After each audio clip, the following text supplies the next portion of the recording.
Greetings, everyone. I'm your host, Dr. Eugene Zamprone, or Dr. Z for short, and welcome to another edition of the Natural House Call. I'm looking forward to visiting you and your family wherever you are for a Natural House Call, a program where we discuss issues in health, wellness, and alternative medicine today. Brought to you by WPKN Bridgeport 89.5 FM and streaming live on WPKN.org. Our theme music has been provided by bassist Marcus McLaurin from his new CD Tributes, A Life Celebration, and this cut is called Alone.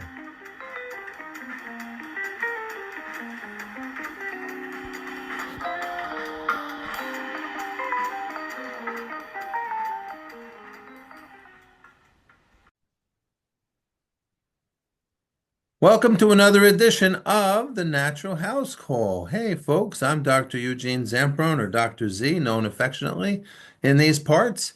And this program deals with issues in health, wellness, and alternative medicine today. And you can always reach me at my email, which is drz, that's Dr. Z Naturally, at gmail.com. And check us out for our latest and greatest walks and talks and workshops and fun shops and things like that. So we have a very interesting topic today.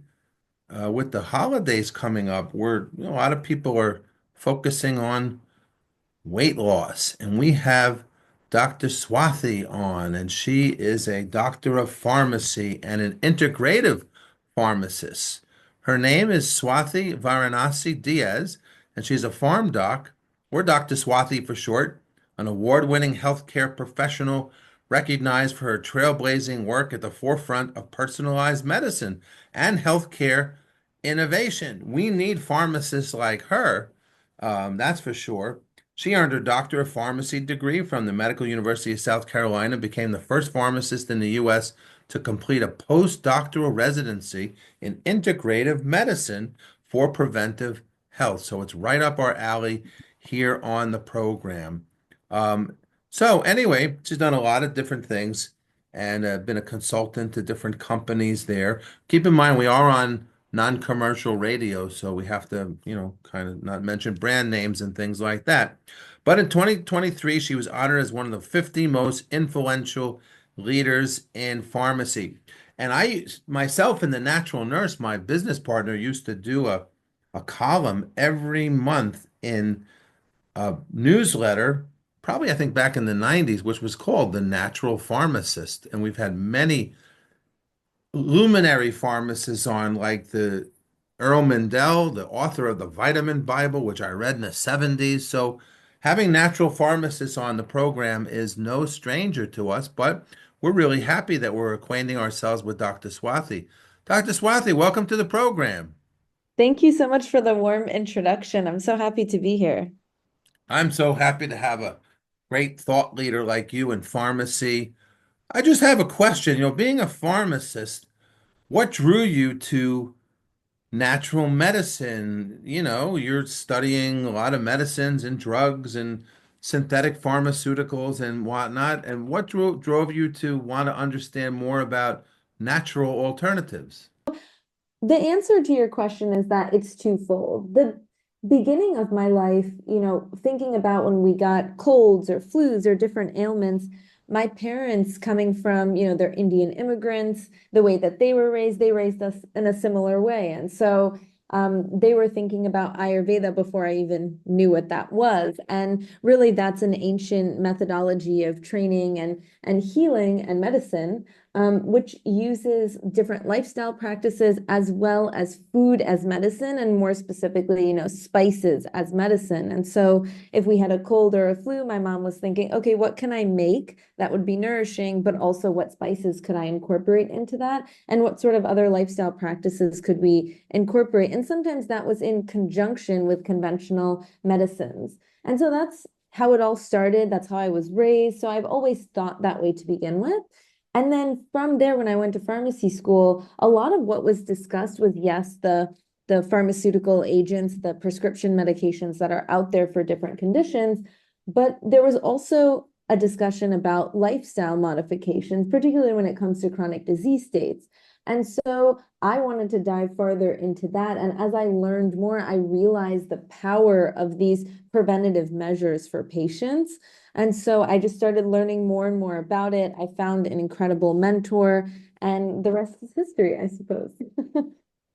Cool. I love that. Yeah, so interestingly enough, our topic is these very interesting classification of medicines that people are searching for to treat type 2 diabetes and obesity. These are called the GLP-1 receptor agonists, or glucagon-like peptide 1.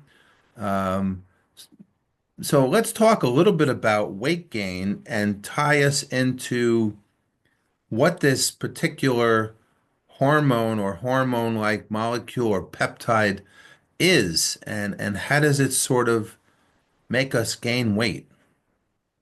So so we can start with what GLP-1 is. So GLP-1 or glucagon-like peptide 1 is naturally occurring in our body. And the way that it works is, when we're eating, it's just naturally secreted. So when it's naturally secreted, it increases insulin secretion, it reduces glucagon secretion, and thereby it lowers our blood sugar levels. So that's why initially a lot of the research, particularly from the pharmaceutical industry, they were looking at it as, okay, how can we, enable this molecule, or, think about an agonist for this molecule to then help patients that have type 2 diabetes.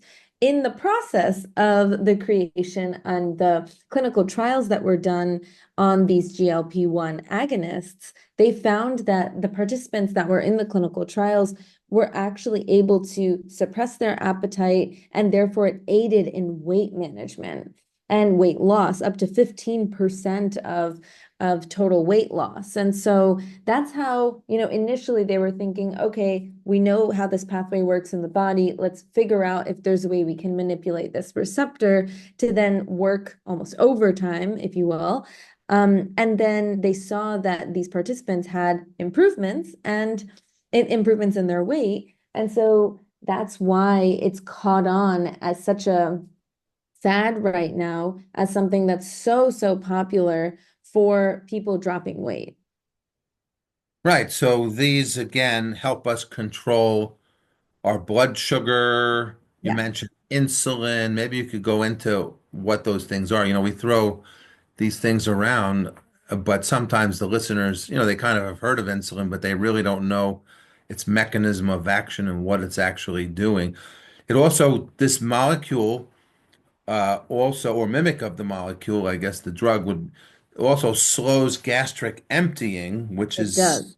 I guess you feel fuller for a longer time. So that sounds, it all sounds good on the surface, but I know there's problems that we'll get into later on. But let's talk more about the physiology. So what's happening when people gain weight? I know it's very complex, but maybe you can kind of break it down for us. Sure, yes. So I think we can start initially with insulin and glucagon. So insulin is a hormone that's produced by the pancreas, and insulin is vital in regulating blood glucose or sugar levels. You might hear it called blood glucose or sugar. They're used interchangeably depending on the medium, but they're the same in this context. So when someone is eating something, the carbohydrates in the food are broken down into smaller molecules called glucose. And this glucose enters your bloodstream. And when this enters your bloodstream, in response, your pancreas releases insulin, which allows cells throughout your body to take in this glucose. And the glucose at the end of the day is used for energy. So not all carbs are bad, not all glucose is bad. The issue is when the glucose or the sugar is too high. So if the sugar levels continue to be high over time, insulin helps to store this excess glucose. So again, we need a certain level of glucose, but not too much. So the insulin helps store the excess glucose in the liver for future use. So future use means like, when you're fasting, when you're not able to eat because of, a certain reason, that's when you use these glucose stores that are in your liver. So when the blood sugar levels drop, like between meals, the liver is able to use this, stored glucose. And so people that have diabetes do not produce enough insulin. So this could be type 1 or type 2. Type 1 is they don't produce enough. Type 2 could be they don't produce it enough, or they might not be using it effectively. And so Mm. this leads to the high blood sugar levels. And so if we're consuming a diet that has, too many carbohydrates for what we need, then that could translate in having too much glucose in the body, which then, translates to these higher blood sugar levels and different chronic disease states like diabetes. Yeah, I know sugar is elevated sugar. People think, oh, that's not a big deal, but it actually then can complex with proteins in your body. And when you have a sugar protein complex, it kind of grabs it like crazy glue. And then that protein is kind of wasted. And, protein makes up a lot of our enzymes, our collagen in our body. So we end up with all kinds of terrible degenerative diseases affecting multiple systems when our sugar is dysregulated. And I don't think people really get that with diabetes. They're like, oh, my blood sugar's high. It's not a big problem. But it really is because sugar actually becomes a toxin Yes. itself, a free radical. So talk a little bit about the dangers of high sugar. Yes, definitely. So, when it comes to the dangers of high sugar, as you mentioned, it's something that we don't talk about often enough because people just think, oh, I'm diagnosed with type 2 diabetes. What I will do is I will just go take these medications and it will take care of it.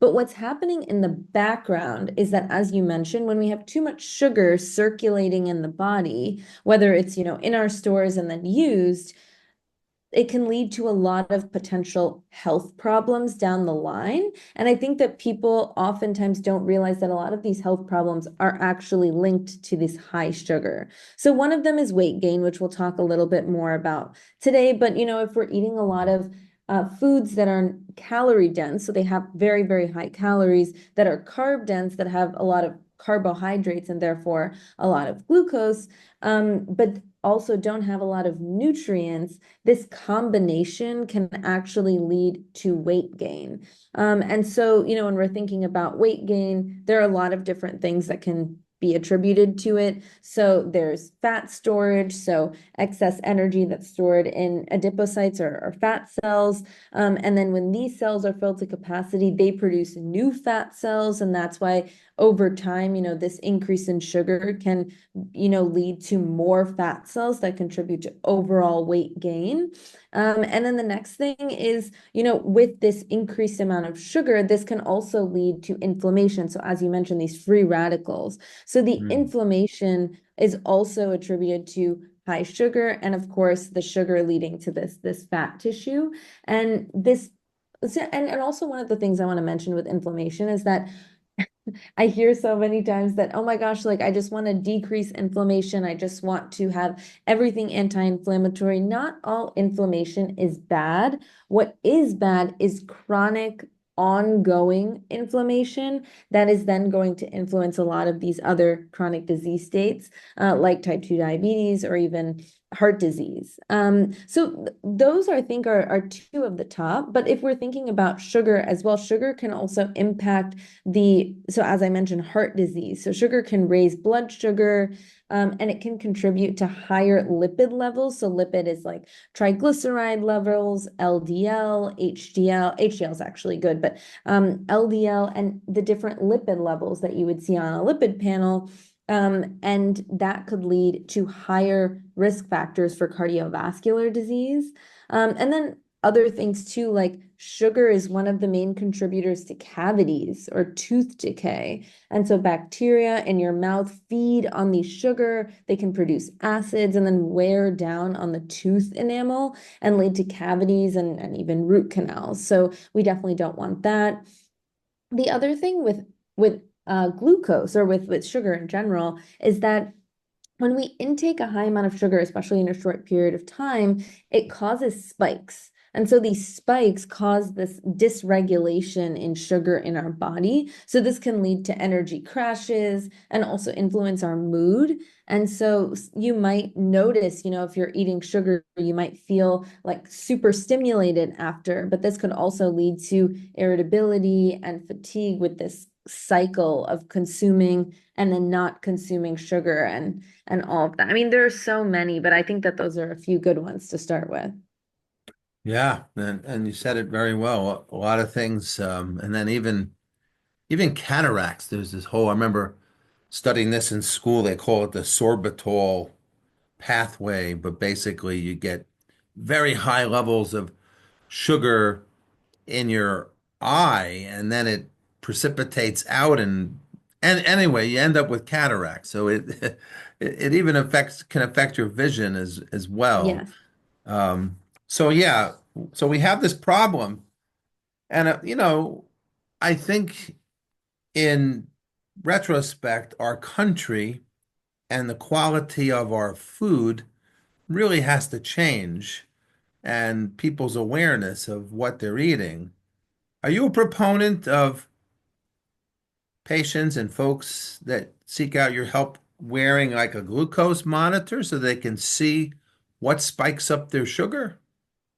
Yes, I think that the use of a glucose monitor or a continuous glucose monitor, it's also called a CGM, could provide a lot of value for patients. Of course, for patients who are diagnosed with type 2 diabetes and they are regulating and not even regulating, but they are monitoring their sugar on the daily. So I think that for those patients, it's very helpful. For other patients, I think it could be helpful are patients that perhaps have, a history of diabetes in their family, and so maybe they want to take a more proactive or preventative approach. So something like a CGM that is right on your skin, it's able to monitor. Oftentimes they connect to an app. So it's really easy to see, okay, how is my glucose trending throughout the day? And also how are different foods that I'm consuming influencing my glucose level right now? The other reason I like CGMs is because a lot of patients don't love pricking their fingers so many times a day. So I like that CGMs are a bit less invasive because they just automatically measure those glucose levels instead of patients having to prick their finger. Yeah, how do they work? Do people Actually, study. do Yeah, people go like ahead. have a needle in their arm and then they kind of put the monitor on their arm? How does that work? Yeah. So that's in short, that's exactly how they work is first you Mhm. first you have to get a prescription for them. So that's something that is important to note that even if you see some of these direct to consumer or over the counter products, they're seemingly over the counter for CGMs. In fact, you have to get a prescription for them. And so after you get the CGM, there's a small sensor that's placed just under the skin. So that's what you generally see if you see someone who has a CGM. You see that sensor, and it inserts a small needle or applicator in the skin, so it's subcutaneous, so right underneath the first layer of the skin. And it can remain there for, several days up to even 2 weeks. And then you have to switch it out. And so it measures the glucose levels, particularly in the interstitial fluid. And so it should be a close reflection of blood glucose levels. Sometimes there's a slight delay of 5 to 10 minutes, but overall it's pretty accurate. And again, it's minimally invasive, which I think is great. And there's also inside the sensor, there's a tiny electrode that generates a current. And so that also helps determine what glucose, what level is your glucose at that time. And then the data is then transmitted to generally an app or some sort of online platform via Bluetooth so that the participant or not the participant, the patient can then get access to the information, but also generally the healthcare provider will have access to that information as well. So they're able to monitor the progress. And especially when a patient is going back into their primary care provider for a visit or their endocrinologist visit, it's great for them to see and track how the glucose has been over time. And, from an integrative perspective, I always say if someone is on a CGM, I would recommend that someone also has a journal, just taking note of what they're eating so that, Mm. as we're looking on the, platform or on the app for when these spikes were, how the blood glucose changes, we can correspond that with different foods because we always think in the heat of the moment that we're going to remember. Of course, that's what we ate, but I mean, I barely remember what I ate yesterday for breakfast. So I can Yeah. only imagine, everyone also feeling the same way.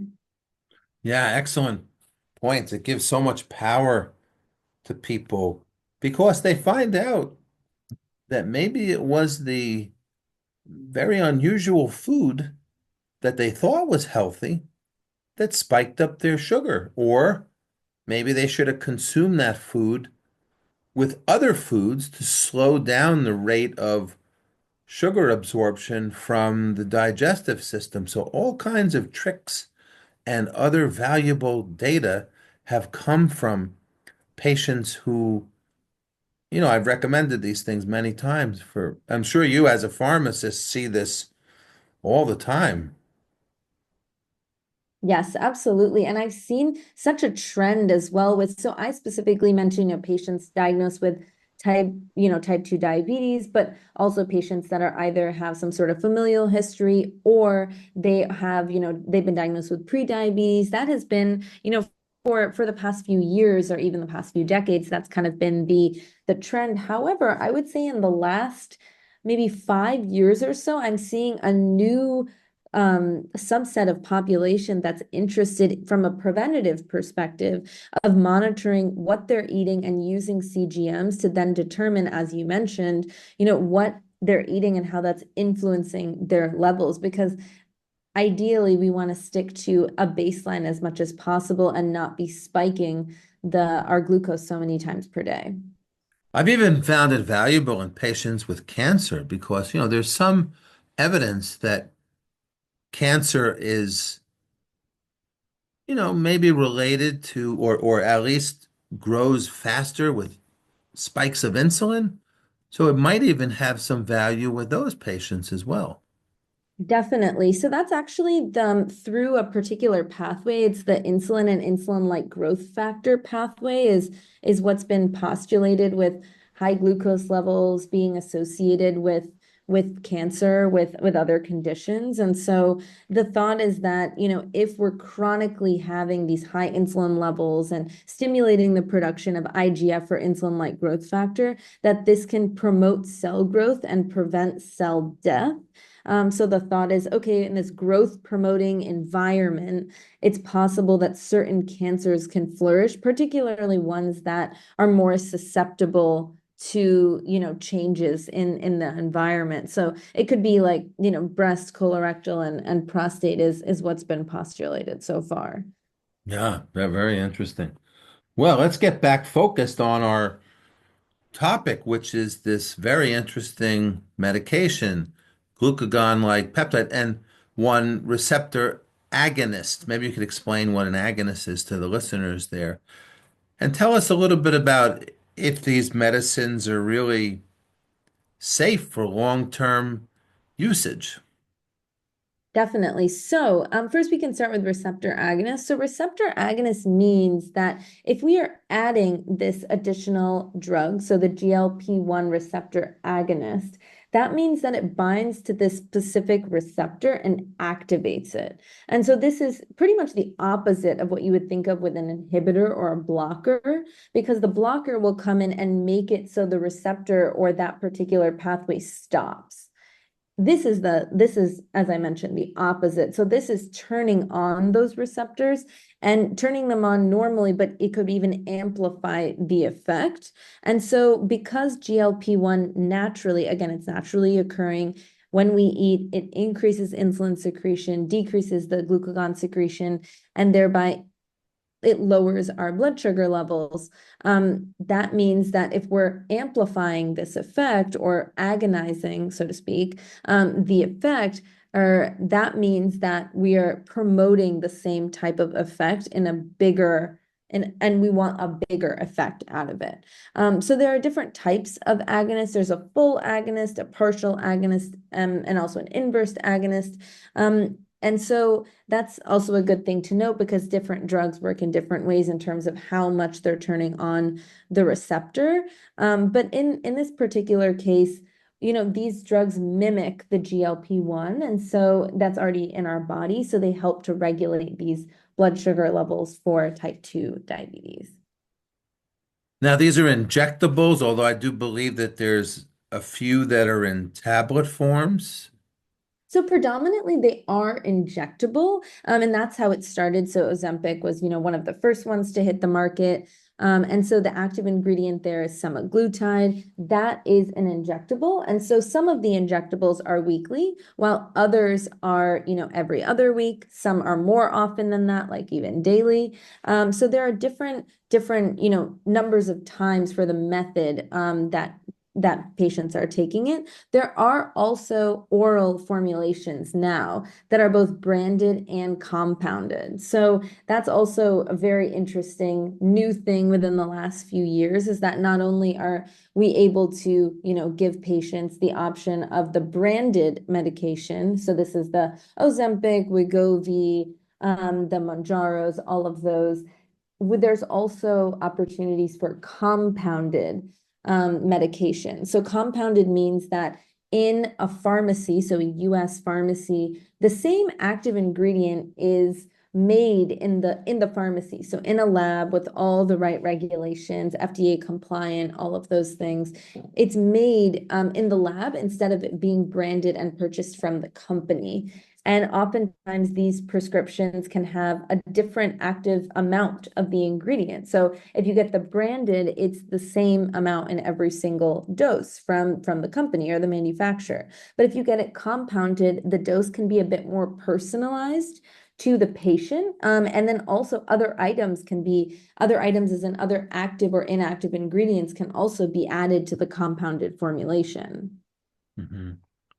Now, why even take these things when there are many other natural ways, which we'll talk about at some point in the program? You have expertise in these things, and I, of course, have taught botanical medicine for a long time. Why do people even go this direction? I think people go this direction because it is what their conventional healthcare provider is educated on. And if you look at the guidelines for type 2 diabetes, first line or the first pharmaceutical option is metformin. And once you've maxed out or you're at the maximum dose of metformin, then all of these other agents are brought into question to help continue to regulate the blood glucose for the patient because sometimes one drug is not enough. And GLP-1 agonists are not first-line therapy, which means after metformin, they can be added with other medications. But to answer your question, I think it is because the conventionally trained healthcare provider who is a MD, DOP, ANP, they are educated in the guidelines and they follow the guidelines. And I always talk about this, but they're evaluating the risk versus benefit ratio. And so they only can evaluate that ratio with the information that they know. And so oftentimes they don't know the incredible botanical alternatives or other options to even provide that for the patient. And at least what I see from an integrative pharmacist perspective is that oftentimes people don't even realize that, okay, like if I'm going to recommend this botanical, is it safe with their other medications that they're taking? And you're listening to WPKN Bridgeport 89.5 FM on your listener dial and on the internet at WPKN.org, streaming live. And we're here with Dr. Swathi. She's a holistic integrative pharmacist, and she's talking about this very interesting class of medications that seem to melt away the pounds, but are, of course, fraught with some risk factors. So she's educating us all because we hear the drug commercials on the radio and television. And unfortunately, um, people go back to their doctor, and the doctor doesn't really isn't educated in any natural solutions and things like that, and gives the medication. Not to say that the medication is sometimes indicated for people. I'm sure there are many cases, but people should, I think, use natural medicine as their first line of defense against healthcare concerns. That includes diet, lifestyle, proper stress management. And then, of course, if things don't work out too well, then of course medications are there to help us as a nice parachute. But anyway, thank you, Dr. Swathi, for hanging in there with some of the technical difficulties, but welcome again. No problem. Happy to be here. Well, let's continue on with this classification of medicines. We want to talk about some of the side effects that you've seen with these, and are they good for really long-term sustainability? Like, in other words, should people be on these things their whole life to maintain a normal weight? So they are FDA approved for long-term use. And so the intention from the drug company, from the way the FDA has viewed the medication is that it is something that someone should continue to take for long-term use and for long-term benefit. So that is, the way that it's been researched and the way that it is being recommended. That being said, if someone is taking these GLP-1 agonists long term or even short term, honestly, there are four major red flags that I would associate with it. So the first one is gastrointestinal issues or stomach issues. This could be nausea, vomiting, constipation, diarrhea, and as we mentioned before, potential issues with the stomach not emptying properly, and this could lead to chronic digestive problems like gastroparesis. The next one is the off-label misuse.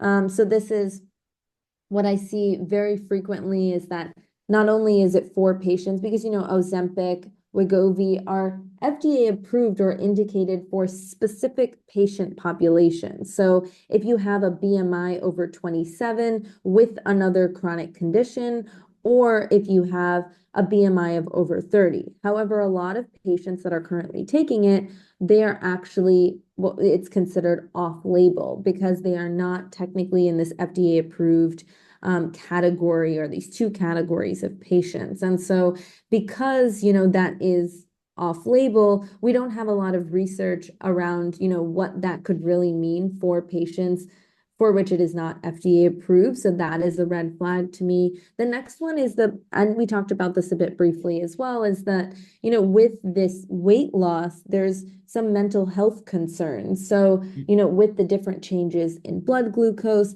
there could be mood swings, fluctuation in, fatigue, stimulation, all of these things. So that is also a concern of mine, whether it's long-term or short-term use. And then the final one is accelerated muscle loss. So when patients are taking these GLP-1 agonists, they do see weight loss, up to 15% of their body weight. However, this is oftentimes a combination of fat and muscle loss. And we know both of us, as well as some of your listeners might know, the tie between longevity and aging powerfully and muscle health. Those are really the four issues that I see, whether someone is taking this medication long term or short term.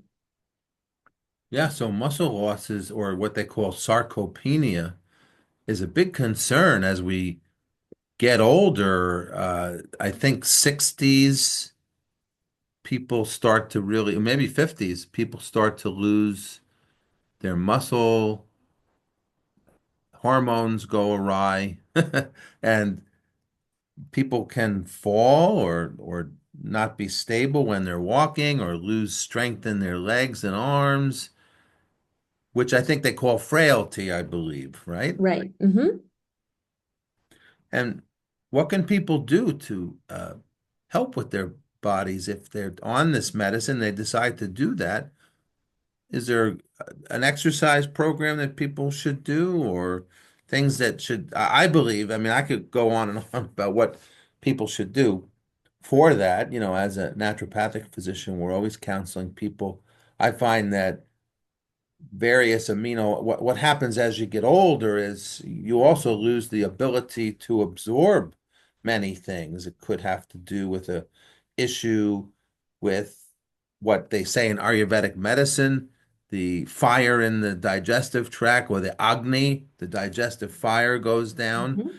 which I think in English or Western means that maybe they have problems with assimilation of nutrients. We see that a lot because I do a lot of NutriVals and nutritional workups on patients, and we see that they're actually losing a lot of their amino acids, which are from proteins that go on to, form muscle and things like that. So that's how we look at it in holistic care. But I guess there are drugs that people can take for muscle gain too. So I personally, I'm an integrative pharmacist. I would not necessarily recommend drugs to add on for, a side effect or adjunctive therapy to someone taking the GLP-1 agonist, at least not at this time. That being said, though, I think it has to be a multifaceted, personalized discussion with the patient that includes nutritional interventions. Oftentimes when patients are taking this medication, they find that, they don't get the same like what's the word I want to use, satisfaction perhaps of from eating, because the thought is that the satiety center is very close to the reward pathway, and therefore oftentimes patients are not feeling the same sort of excitement around eating. So I recommend, if you are like whenever you are going to eat, ensure that you're eating, high protein, nutrient dense. You can see the rainbow on your plate, and eat smaller, more frequent meals. Because again, if you're not feeling as hungry or your stomach is taking longer to empty, you're likely are not going to be hungry as frequently, or you're not going to be hungry for large meals as frequently, rather. So eating small, more frequent meals, I think is amazing. Prioritizing again protein and fiber, especially if you can get that fiber from vegetables or from whole grains or quinoa or something like that, I think would be wonderful. So that's from a nutritional perspective. From a strength training movement perspective, I think we have to talk about a combination of high intensity and low intensity, a little bit of the aerobics. So thinking about, like going on a walk, getting your heart rate up, taking the dog for a walk, and just combining all of those and thinking about how we can strengthen our muscles. I think strength training is a wonderful way to do that, whether it's going to a class, working with a trainer, and just signing up for your local gym to start building some of that resistance, I think is really valuable. So those two, so nutrition, physical activity, and the next one, apart from those two, those can be difficult to build into a busy lifestyle for the average American. And so I always like to recommend certain dietary supplements that can support muscle health. You already mentioned amino acids. I absolutely love branched chain amino acids that Mm. can prevent muscle breakdown, but also stimulate protein synthesis. So, leucine is probably my favorite, but leucine, isoleucine, valine, glutamine, arginine, any of those would be great. Oftentimes you can find them in one formulation. So recommend those. I also recommend omega-3 fatty acids, not fatty chain, but fatty acids. That is for, reducing muscle inflammation and supporting muscle health overall. So I think that is also a great addition. You could get that from food, but if you feel like, you're not getting it from food, or perhaps you don't eat a lot of, fish or chia seeds or anything, then perhaps incorporating a supplement, a high quality supplement would be a great choice. If you feel like you're not getting enough protein throughout the day, I recommend incorporating some protein powder, whether that's, a whey-based one or a plant-based protein. Ensure that you're looking at the label so there's not too many ingredients or additives and you're just going straight for the protein. And then the fourth one is called fortotropin. So it's actually a naturally derived compound from raw fertilized egg yolk. And in a clinical trial, it was shown that it boosted muscle protein synthesis by 18% in adults who are not exercising. So between those four, those are the top supplements I would recommend. But again, in addition to this lifestyle change that incorporates these nutritional interventions and increased movement. Now, you mentioned fiber, which is very interesting as far as excellent way to accomplish weight loss and slowing down sugar. What generally is a place where people get a lot of fiber in their diet, and do Americans get enough fiber? So Americans notoriously do not get enough fiber in their diet. And so there are many ways to get fiber. My favorite way to recommend it is just simply through your food. There are fiber supplements as well, but through your food is the best way, whether that's through green leafy vegetables or thinking about how to incorporate, even when you're making pasta in the house, right? Like, how can you add more fiber to that? It could be swapping out your normal pasta for a chickpea-based pasta or a lentil-based pasta that is immediately adding more fiber to your meal. Then also, if you're making this pasta, what about adding some broccoli or some asparagus or another vegetable that excites you, or even mushrooms that can then add more fiber. So it's not about necessarily taking anything away. It's not necessarily about adding a supplement, but in the things you're currently eating, how can we add some fiber in to what we're already doing? Or let's say we're having a plate of rice, perhaps let's think about a quinoa or something instead that has a bit more fiber.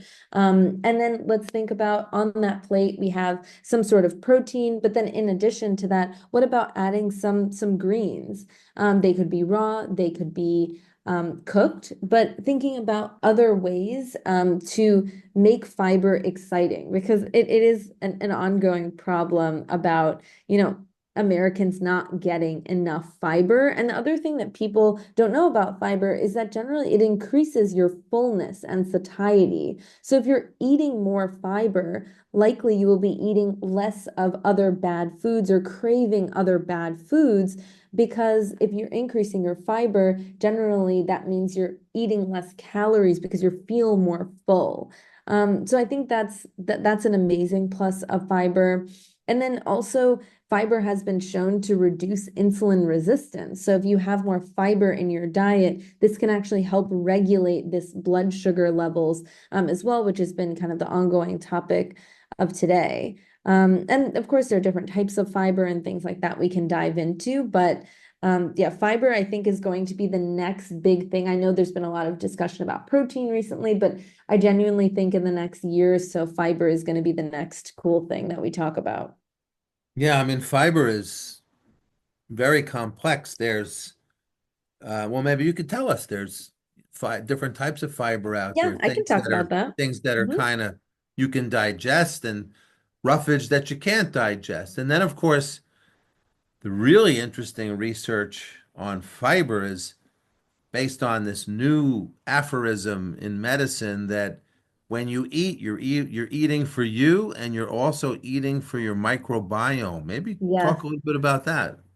Absolutely. So yeah, first I can start with the different types of fiber. So primarily, when we think of fiber, we can put them into three different categories. So the first category is soluble fiber. The soluble fiber is stuff that dissolves in water. So this could be oats, beans, lentils, potentially, some types of lentils, not all of them, and then other fruits like apples and things like that. So they dissolve in water, they form a gel for lack of better terminology, in your body. And it can slow digestion and slow sugar absorption. So that is one kind of category of fiber.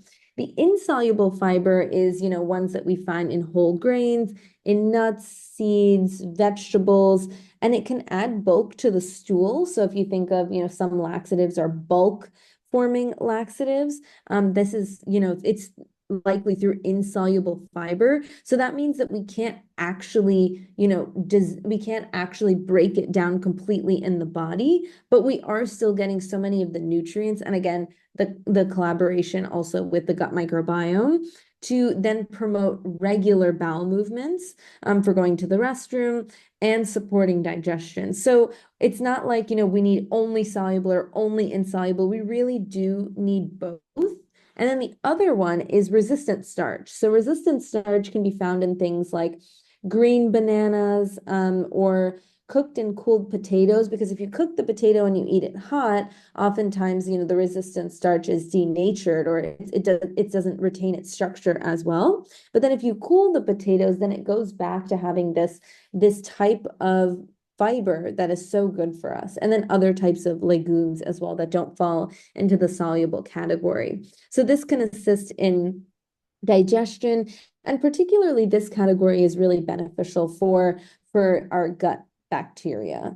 And then, yeah, happy to dive more into the fiber's role overall in the gut microbiome composition. So, with dietary fiber, that I think this is one of the things people are going to start talking about more, is that dietary fiber is the primary energy source for a lot of the gut bacteria. So this is the good bacteria that's in our gut or in our GI tract. And so particularly this type of fiber can be fermented into beneficial, what are called short chain fatty acids. An example of that is like acetate or propionate, for example. And these two, and this category, the short chain fatty acids, or SCFAs, it's sometimes referred to, can support gut health by nourishing colon cells and helping to regulate the unwanted or excess inflammation, and also improve the maintenance of the gut barrier.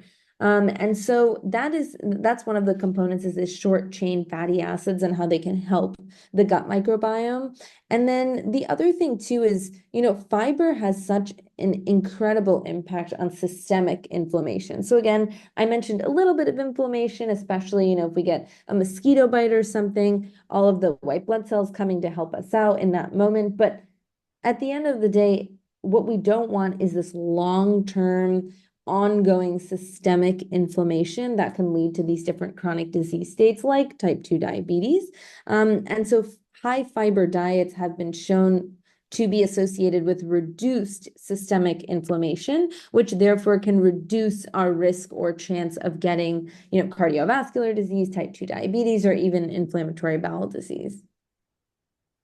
Very, very amazing. It's true. One interesting research article that I found, which was fascinating, is they took identical mice that were twins and they put the flora of an obese person into one mouse and the flora of a slender person in another mouse. They're twins, of course, identical twins. They gave them the same diet, and the one who was given the obese person's flora, the mouse became obese, and that just blew the researchers away, and they were scratching their heads and say, "How can this be? What's going on with this? The mice were identical; they ate the identical food, and yet one became obese and one stayed slim." What's going on there? So, there's a lot to obesity that we don't know, I guess, and we're learning about. Yes, absolutely. And yeah, I remember that study coming out and everyone talking about it on LinkedIn, and all of my colleagues exchanging different texts about it, because it really is so important, because the way in which your microbiome is composed, so all these different, microbes, all these different, properties of our gut, generally, as they're doing more and more research, they're finding that people who have diabetes, who have obesity, so this could be, BMI over 30, it could be something that was environmental, so something that they've, throughout their life, they've, kind of worked towards, or it could be something that's familial, or predisposition. And so individuals with obesity have been shown to have a higher ratio of particular types of gut bacteria in the body. So one starts with an F, it's Firmicutes, and then the other one is Bacteroidetes. I don't know if I pronounced that correctly, but those are the two. I think of them as like B and F. Those two, they tend to have a higher ratio of those two. So this can actually shift the energy extraction from food, and then contribute to weight gain.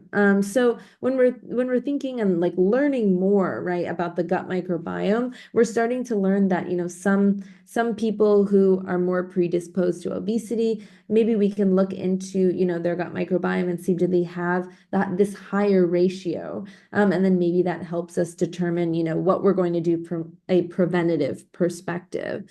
And then also with these short chain fatty acids that, they influence appetite regulating hormones, like leptin and ghrelin. And so these particular bacteria, if they're not regulated, if they're not happy, if they're not well fed with fiber, they can actually promote cravings. So they can be cravings for sugary foods, fatty foods, and this could lead the person to overeat or even, have weight gain. So those are two of the things that I saw recently that I was like, wow, there really is so much more that we need to learn about obesity and the composition of the gut microbiome. Wow, who's driving the car? The bacteria? Are they driving us in our behavior, or are we driving them? Yeah, it's kind of the chicken or the egg. At this point, we don't know, but I think it's a collaborative effort, at least for now. That's amazing. And I know I've been doing, stool analysis for 35 years, but it's exploded. The research on the various phyla of bacteria and what their potential could be in human health. So we're hoping that that continues and that research fosters some maybe designer probiotics where we could look at people's gut flora and say, okay, if we change this, maybe we could help you lose weight instead of going on, these medications that you're talking about, a more naturalistic viewpoint there. Yes. Which, yep, which segues me into your original discussion about being influenced by Ayurveda and uh, health. Tell us a little bit about how Ayurveda looks at weight gain and diabetes, and are there any Ayurvedic herbs or therapies that you know about in your training that you've been exposed to that you could share with the listeners? Yes, definitely. So, as I mentioned previously, so Ayurveda is an ancient Indian system of medicine, arguably the oldest. And Ayurveda is very interested in looking at your balance or your particular composition, and it breaks it down into Vata, Pitta, or Kapha. So, a lot of the recommendations are personalized and generally filtered through whether or not you are predominant in one of these three types of compositions or body types. That being said, for each one of them, we would give a different recommendation for weight loss. And again, it would be personalized, but there are certain things that we can definitely think about as a more overarching. Ayurveda always talks about that like your largest meal of the day should be the middle of the day. So you start your day off slowly, slow digestion, you start ramping it up, you have your largest meal of the day, and then you give your body enough time to relax and unwind throughout the rest of the day instead of, in the Western culture, the idea is that you eat a small, maybe not everyone, but you eat a smaller breakfast throughout the weekdays and then you eat a smaller lunch, but then your big meal of the day is dinner. Ayurveda thinks that that is way too complex for your digestion to deal with at the end of the day, especially right before sleep. And so the thought is that one of the ways to, from a preventative perspective, but even if you are diagnosed with type 2 diabetes or otherwise, and you do see yourself gaining weight, to consider eating your largest meal of the day in the middle of the day instead of the end of the day. The other thing is to include bitter or astringent foods. So this could be foods such as leafy greens, if we think about like collard greens or kale, And also different spices like turmeric, which is thought of as being bitter or astringent. And then in addition to that, things like lentils. All of those three things, especially when used in combination, can help regulate blood sugar and also reduce cravings for sweet food. A lot of the Ayurvedic principle comes down to the balance of every single meal that you're eating. So ensuring that you have sweet, savory, bitter, astringent, all in the same meal so that after the meal, you're not looking for something sweet or you're not craving something later in the day because all of these quote unquote needs have been met throughout that particular meal. And then the other thing too, which is pretty universal, I would say, and is, very similar to what we were talking about before, is Ayurveda does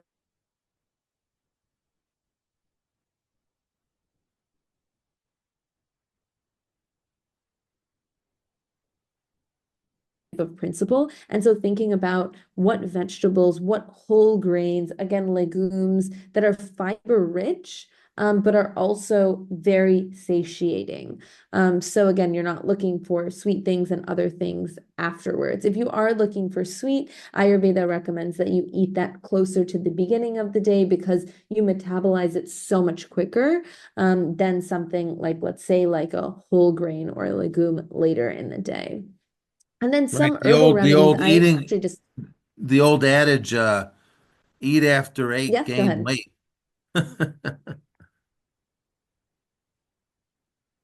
Oh, so sorry. You cut out. Do you mind repeating that? Sorry, I said the old adage is eat after eight, gain weight. Yes, exactly, exactly. Ayurveda would fully agree with that. And so I already mentioned, turmeric, for example, the active ingredient in turmeric is curcumin. Great preliminary and tertiary research to demonstrate its anti-inflammatory properties and also its, potential impact in insulin to improving insulin sensitivity. And then other foods as well that are not really as common on this side of the world, but bitter melon.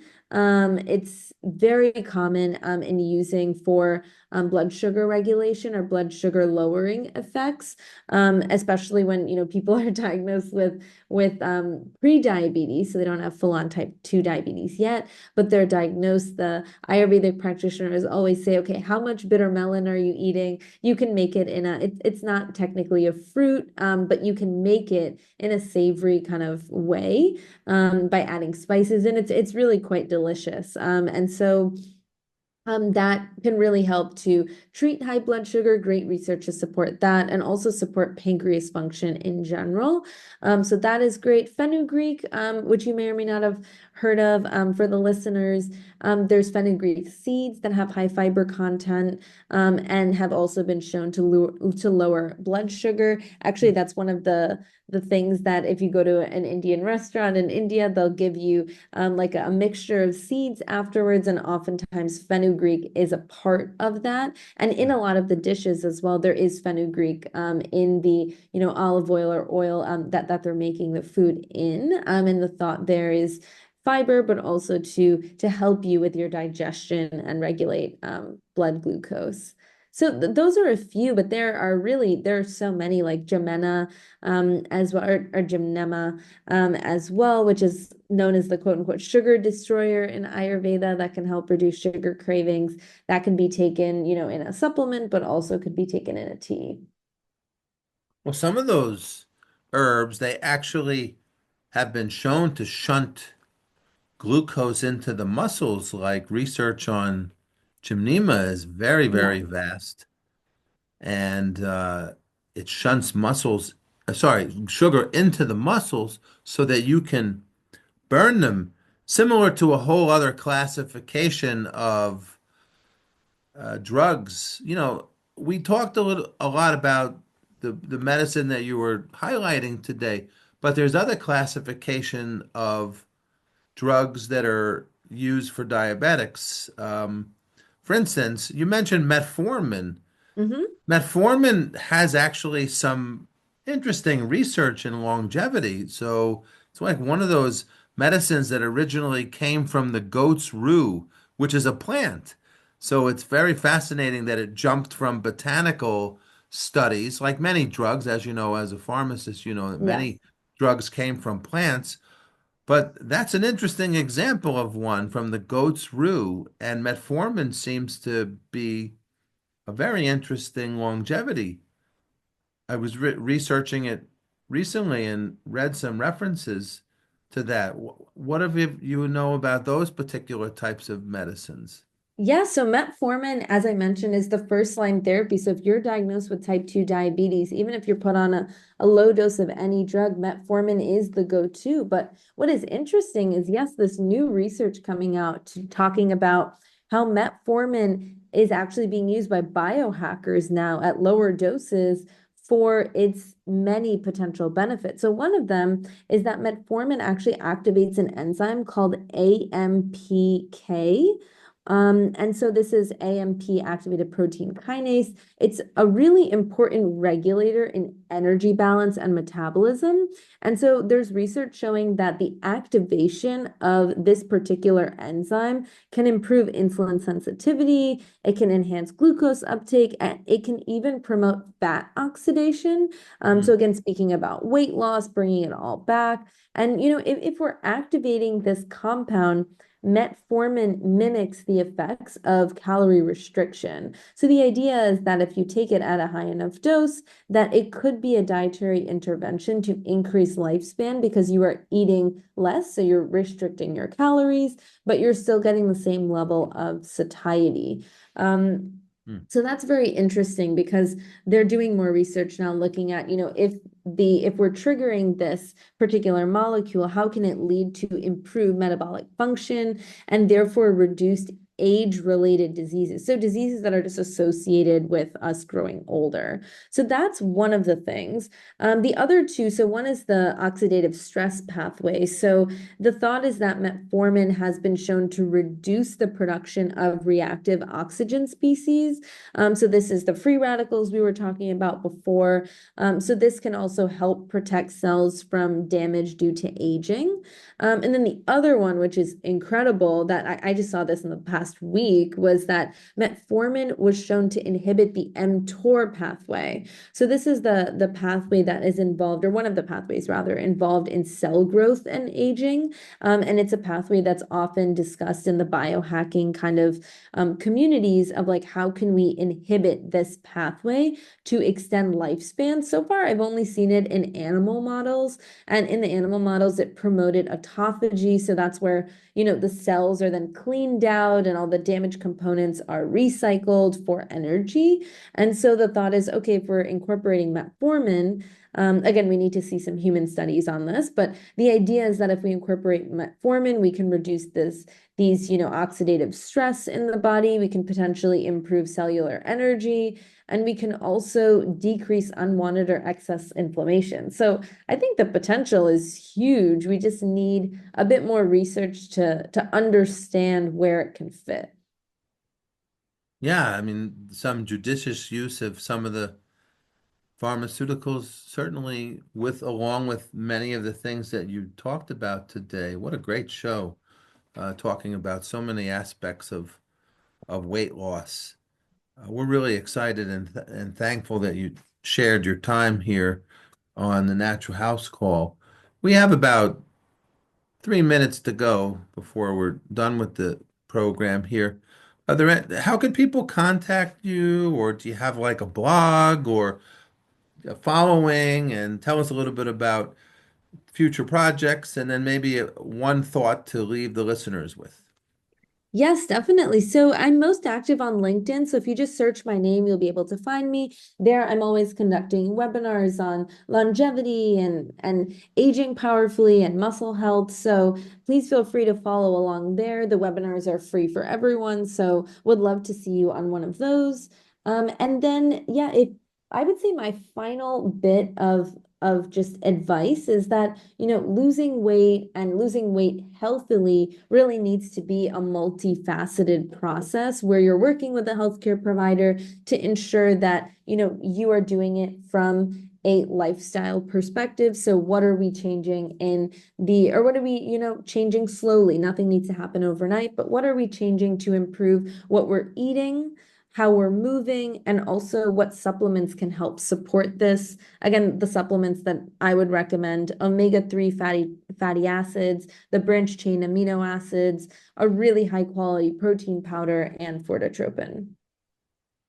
Dr. Swathi Varanasi, farm doctor, known to audience as Dr. Swathi, is an award-winning healthcare professional who is recognized for her work as an integrative pharmacist. And it's great to have a pharmacist uh, on the team that kind of integrates, kind of like part health food store, part pharmacist. I think it's a great combination, and I'm so happy that you joined us. Thank you so much again for having me. This has been wonderful. And that does it for another edition of The Natural House Call. Thank you so much for listening, folks. Bye bye.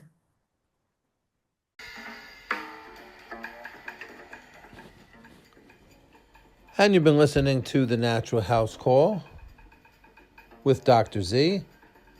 And remember, if you have an interesting guest or book you read on health, alternative medicine, or suggest a good guest, you could email us at drznaturally, that's drznaturally @gmail.com. This music is given to us by Marcus McLaurin. Make it a great day and stay healthy, folks. Bye-bye.